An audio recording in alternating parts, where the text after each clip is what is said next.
Well, hello everyone. My name is John Kiwanuka, and this is the SuitCASE.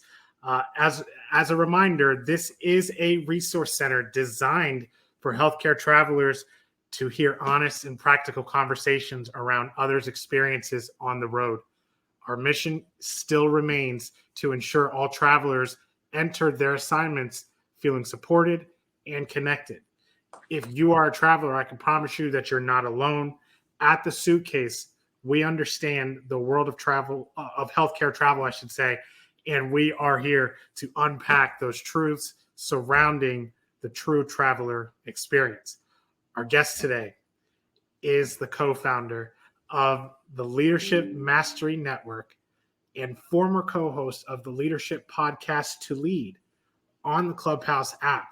She has held multiple leadership titles, including roles as an assistant VP of care management and the executive director of care management. Overall, she has been in healthcare leadership for over 30 years. Everyone, I want you to please help me welcome Tamara White. Tamara, how are you? I'm great, John. It's really great to be here. Thanks for inviting me, and I look forward to talking about this with you. Great topic and very important. Absolutely. Well, thank you for taking the time out of your day today to join us. You know, I have to ask you. Over the past few years, I've seen so much going on with you and how much you've been helping others, not only to lead but how to travel. So I'd love to learn more about Leadership Mastery Network. Can you tell us more about that? Sure. Leadership Mastery Network is really new, but I kind of want to go back and talk a little bit about Clubhouse, where my daughter and I would have lots of conversations, living room conversations about leadership in general, because leadership is a real important topic for me. Good leadership.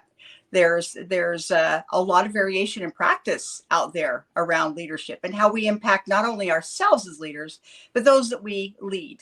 And so we had a lot of these conversations, and about 2 years ago, we decided to launch Clubhouse because we thought other leaders probably would be very interested in this, in a lot of the topics we were talking about. And it was successful. We had a lot of really good feedback on our content. And in January this year, we actually ended up rebranding, and we co-founded our new company, which is Leadership Mastery Network. And Leadership Mastery Network is about continuing to evolve what we started and build workshops. We're also going to be doing some podcasting around, again, topic leadership, good leadership. How do we support others? How do we support leaders learning about who they are, why they act the way they do, how they respond, how they show up, and how they support not only those above them, but also the teams around them. Wow. And so like I say, we're going to do podcasting, we're going to do workshops, we're probably going to do retreats in the future as well. We also do have a newsletter. So if anyone's interested, you can certainly reach us on leadershipmasterynetwork.com. That is our website.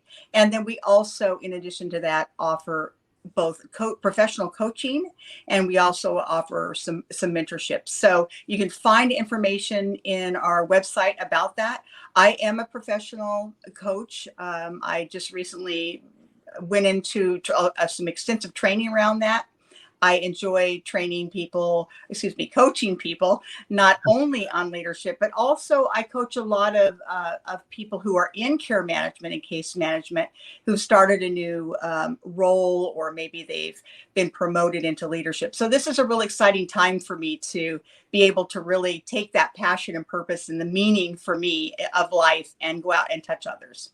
Great. That's fantastic. And as you know, here at the SuitCASE, we know there's a pocket of this, this field that people just need help. They need to know how can I be the best version of myself, especially in areas or hospitals or facilities that maybe I might not understand the culture. So our goal is to just make sure we have availability and we have everything that we need as we go on these new assignments. So the question I have for you First question, I should say.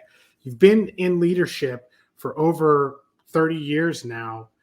Can you speak to your overall experience with travelers? Yeah, sure.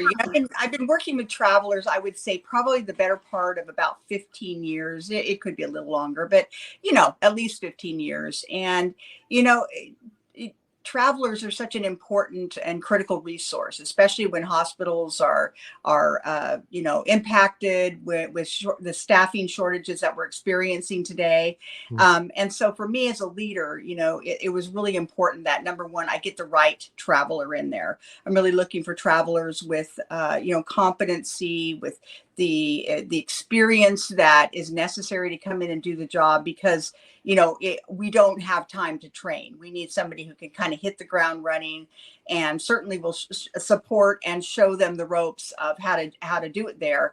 But again, my experience with travelers is there can be a little variation there. Mhm. And so I tend to really try to talk to the traveler if I can, so that I can really explain to them what the job that they're going to come into, what that entails, what would be some of the things I would be looking for from them when they come into the environment, so that I can support them so that they're set up for success, which is most important. And really for the most part, my experience with travelers is that they're hardworking people. They come in, they want to do a good job, for the most part, and again, just an extremely valuable resource. Absolutely. Absolutely. And you mentioned variations of travelers. Can you expand on that? Because I think you were about to hit a really good point there. Are there different types of travelers? Is every situation different? If you could elaborate on that, that'd be great. Well, I think some of this kind of leans into leadership, and my leadership philosophy as well, and the way I approach these things. But in terms of variation practice, you can have people who are very, very seasoned, and they may come in and have everything you need for them to walk in on the job and do the job. But a lot of this has to do with mindset, with attitude, with their enthusiasm and their energy around it. So when I talk to somebody, a traveler, I'm really looking for the fit. How are they going to fit within the team? How are they going to fit, within the physician team? Mm. And how are they a good communicator? Because sometimes there may be pieces that may be missing that I can actually build in them when they get here. But it's really kind of about how you show up and your professionalism, your ability to communicate, your ability to engage and connect with others, which is so critical for the job. So, there's a lot of variation in terms of people's experience. And then there's also that variation in how a person shows up. And it's so important to really refine how you show up, how you present yourself. And another thing I really do a lot of coaching around is to know your value proposition. Mm. These are the intangible things. This isn't I do interqual, or I can, document on Cerner or Midas. It's really about, what is your talent? What is your true, collective genius that you bring to the table? And everyone should really know that, and try to discover that if you don't know that, because, we're all important. Mm. Everyone comes with things that are very valuable to any employer, and to know that and be able to articulate that or show that is really a seed for great success. Amen. Amen. Well, that's a mic drop in its own. That was great. So my question then, obviously we know as travelers come in, not everyone's built for travel, and that's just the reality. There are major sacrifices that come from it. You're leaving your family, you're leaving everything that you know. So as a leader, how did you manage that stress that travelers face, while being on the road away from their families? How did you manage that?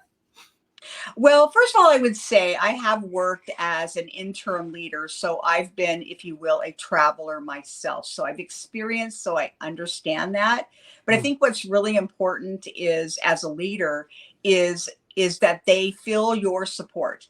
that when they come in, that for me as a leader, I want to really be able to make space and time for them.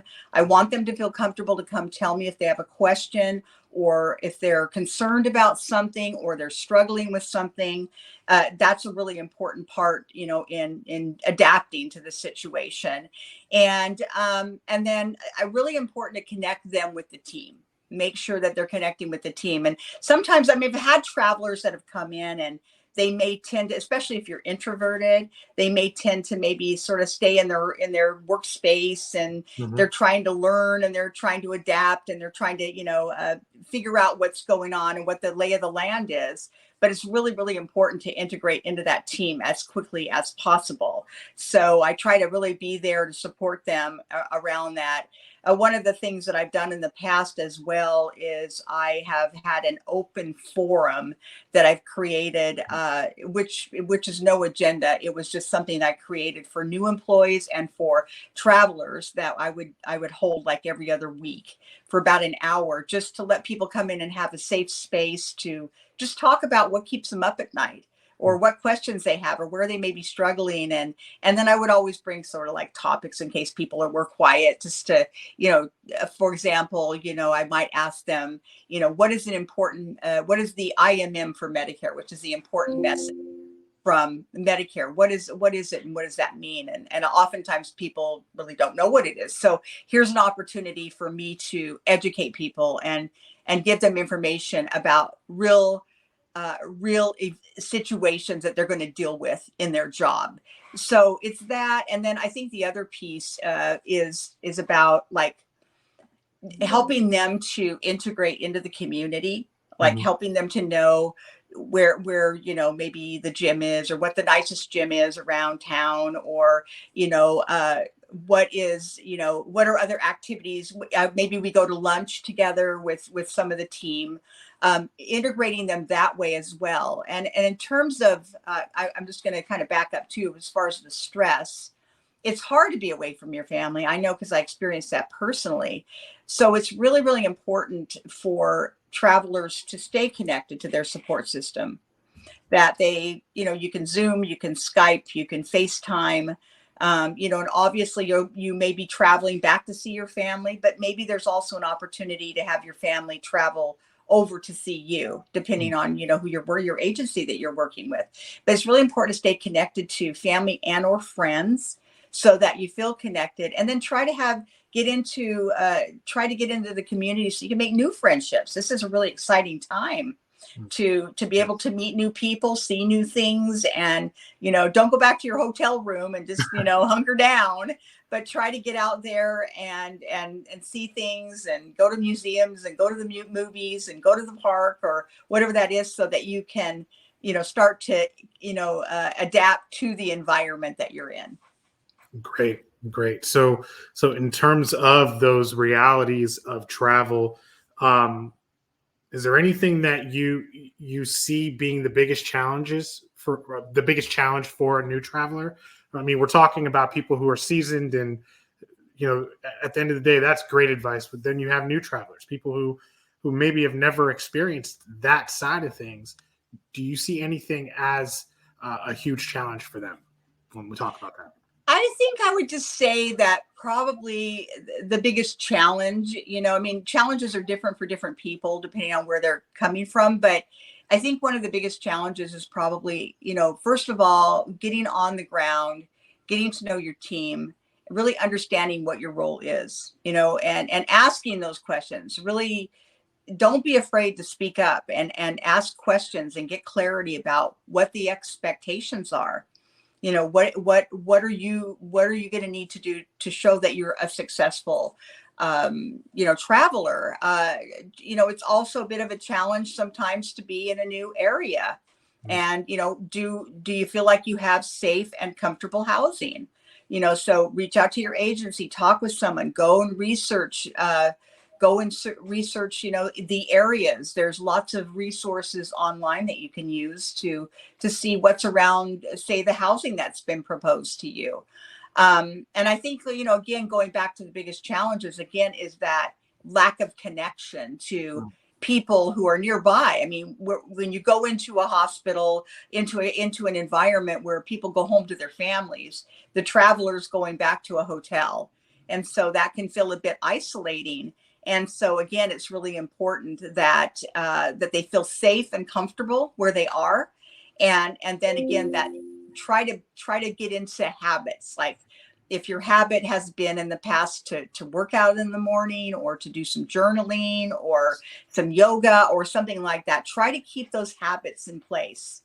And I think another thing is, like, I always think of like nutrition, I think of sleep, I think of movement. These are all really important parts for us as humans to really nurture ourselves and to be ourselves. So, don't throw those habits aside, or those normal routines aside and forget about them. Try to integrate them into the environment you're in, because that's going to really help you to become more comfortable quicker, and to be able to really get out of the adaptation phase of being in in an unfamiliar environment, but to be, to feel more like yourself.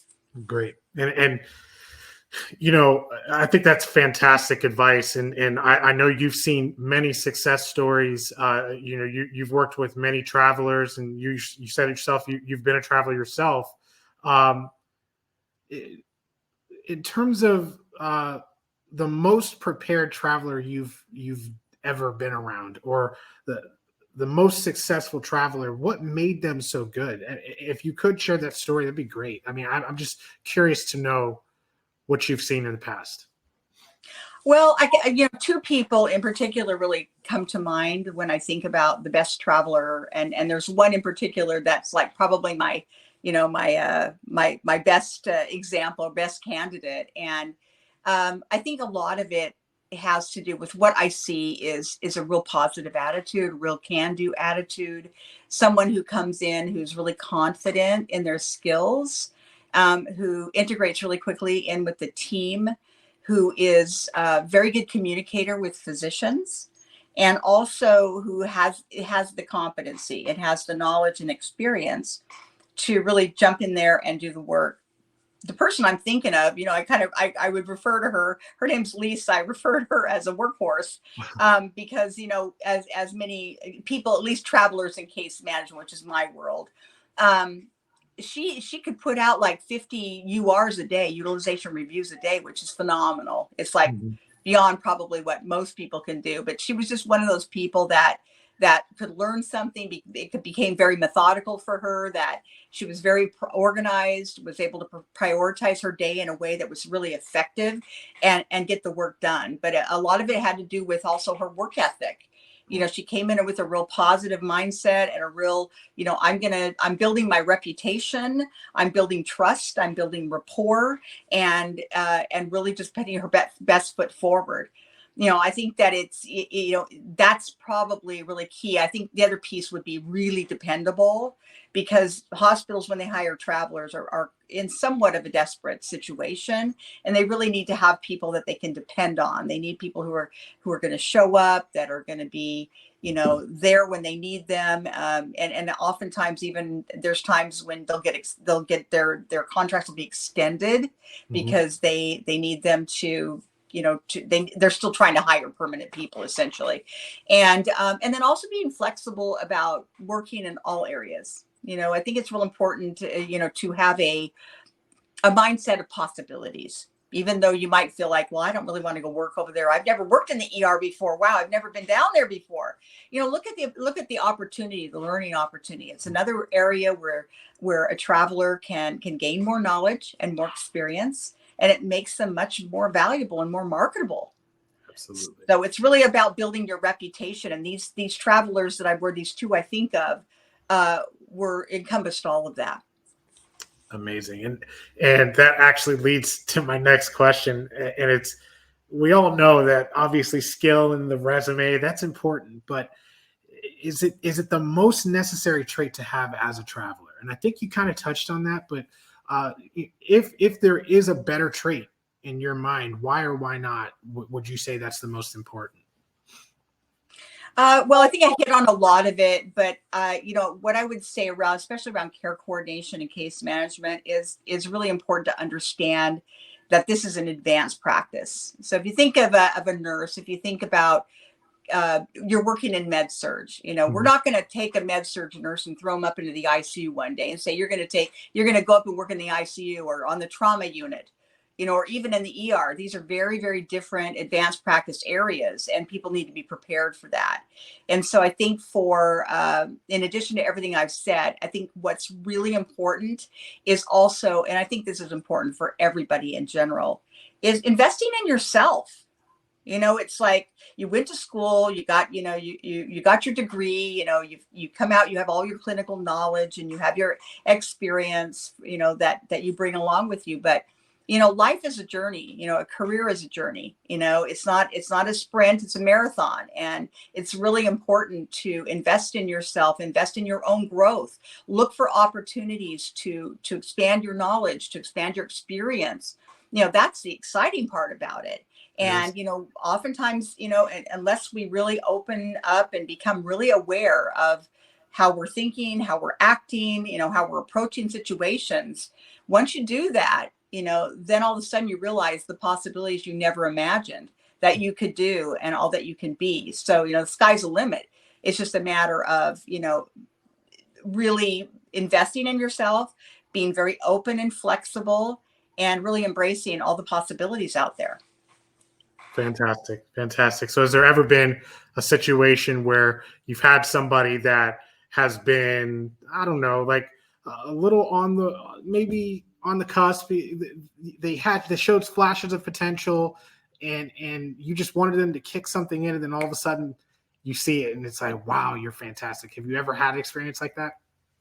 Oh yeah. Oh yeah. You know, I remember I had one case manager that was working with me, very, very, very smart, very knowledgeable, incredible potential. And I remember she had a difficult doctor that she was working with, and a patient was ready to leave. And she came to me because this physician was pushing back on her.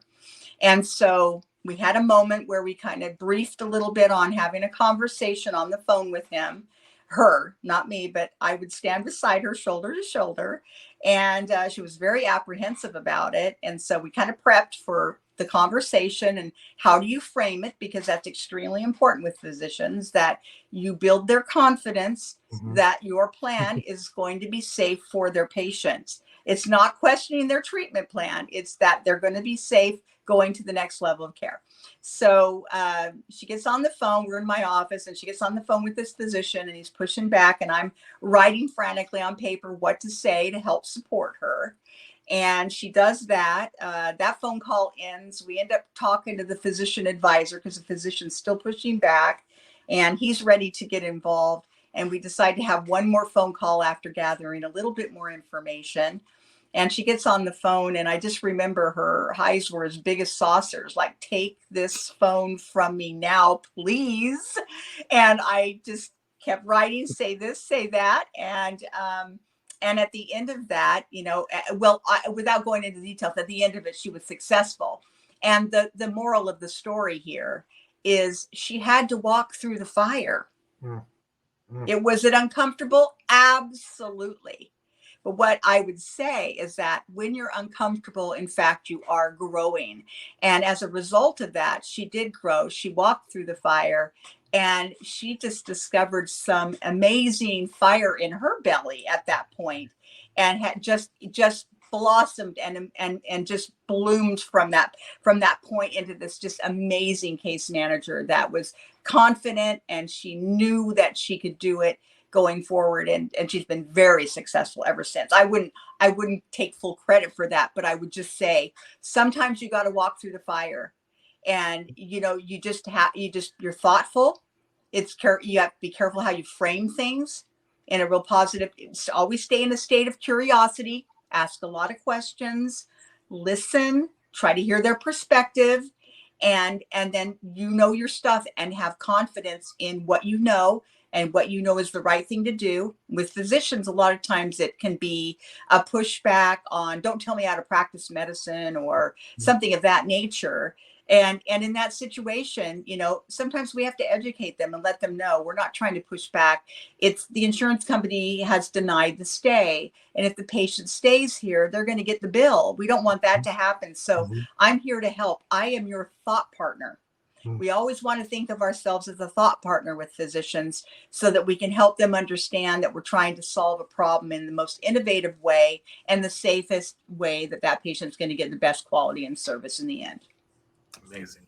Amazing. So, last question. As we kind of close this out, I'm always going to ask this at the end of every episode. Okay. Is there any advice you could give travelers to kind of enhance their experience? How should they approach each assignment, and how can they literally be the best? A lot of people are just wondering, what do I need to do to show somebody or show a manager that I'm worth it, that I'm worth the time? And they might be going through stress. So how can they be the best? Again, I think it's about really, setting an intention about what you're doing. You're going to go into a travel assignment, kind of I would even almost say take a moment to just close your eyes and visualize yourself going into this assignment and what you see, walking through what does that look like? How are you going to show up the first day? What are you going to say? How are you going to, who are you going to interact with? And almost envision yourself going through that. That can be a very powerful way to really set you up, set your mindset. Are you smiling? Do you shake someone's hand? Do you reach out and talk to somebody first versus waiting for somebody to talk to you first? Are you confident? Sort of step into that role so you can kind of feel what that feels like. And then when you show up, it's really about, again, the mindset and, a positive attitude. It's really, and that's a little cliche. It's really just about, I guess, being intentional. Be intentional, be purposeful about who you are and what you bring to the table. Really understand the value that you bring. The hospital desperately needs you. The department desperately needs you. The team desperately needs you. And to know that and to step into that and hey, I'm here to help. You're in a state of, in a space of, I am here to help you. Be, part of the team, a team player, have a team spirit that, again, if my work's done, I'm going to help other people out. That's really powerful. Get to know your physicians. And on a physician's note, I would say, I tell a lot of my team, make sure that you find common ground. You're like, hey, how was that? Did you see that game last night or something of that nature? Because if you just go to physicians when you have a problem, when you're coming, all they see is a problem coming, right? So, I want to say one more thing, just kind of to have your listeners think about is, as a coach, one of my favorite things to share is that performance equals your potential minus interference. And what is interference? Interference is stress.